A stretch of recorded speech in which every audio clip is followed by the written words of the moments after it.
Get ready for some more Splatoon Raiders videos, everyone? We're finally finished. You know what? Why don't I create something different for a change? Yeah, that would be a great change of pace. Wince, there's been a Splatoon Raiders direct.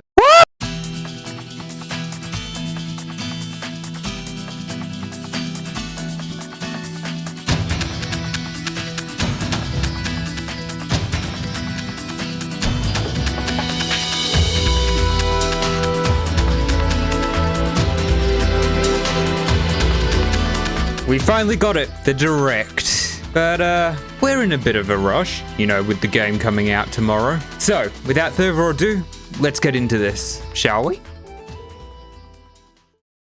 I was wrong about these.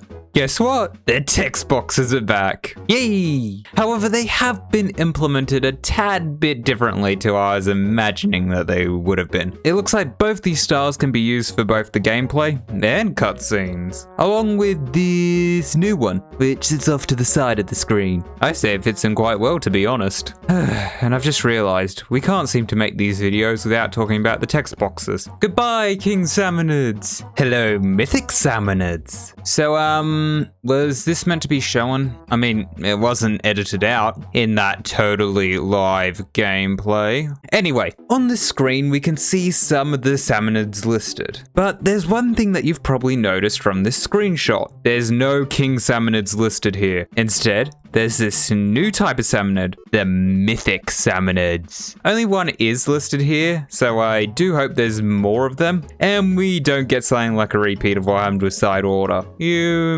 know what I'm talking about. Pointing to what exactly?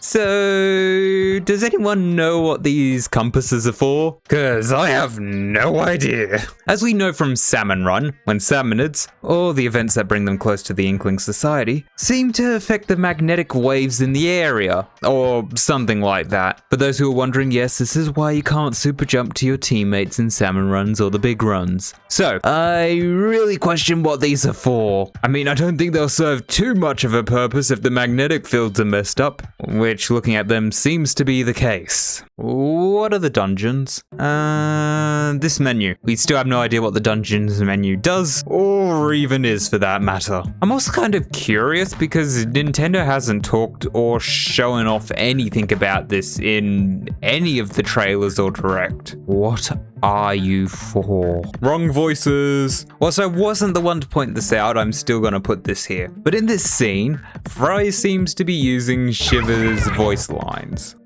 And to make the scene even worse, the mechanic, who's an Inkling, is using the Octoling voice. What about the standard ink tank? I was right about the different ink tanks in this game, and them being tied to the gameplay. But what happened to the Splatoon 3 ink tank that was in the first few trailers? I'm guessing that that would be used as the starting ink tank. But then again, in the demo, it did seem like you could only choose from the 3 options. And no, I couldn't get any footage of the demo because it's not a thing in Australia. Now, this could just be a demo thing, but I do hope it's used, even if it's just the starting tank. Where's the mech? There's something missing here. Can you guess what it is?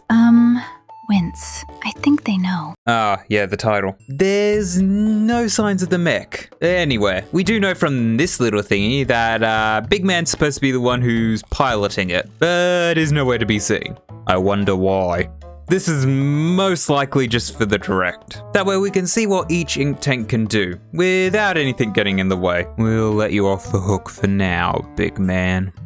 4 out of 5 stars. The item system. I think it looks pretty good if you ask me. But there's something about the stars that I'm wondering about. As we know from the direct, items, gear upgrades, and all that stuff can be sorted from 1 to 4 stars, leading us to believe that 4 stars is probably the max we can get. But in this part here, we can see a 5-star gadget part. Is this something they're keeping secret on purpose? A bit of an odd thing to keep hidden though, if you ask me. Even the tinkering entering menu there doesn't seem to have any.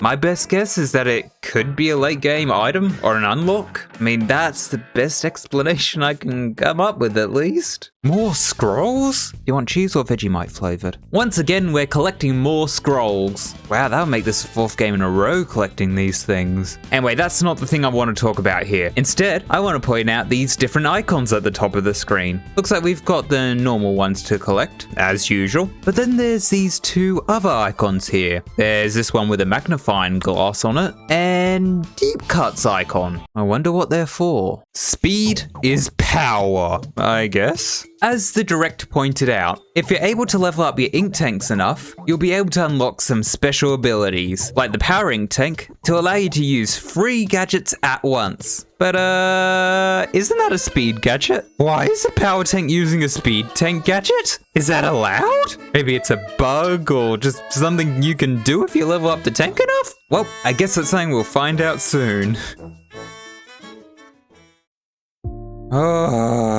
We've done it. The final one of these videos before Splatoon Raiders is out. By the time I'm finished making this video, Splatoon Raiders should be out sometime tomorrow. Yeah, that sounds about right. Anyway, get ready for Splatoon Raiders, everyone. I don't think we'll get another trailer from now to then, right? Right.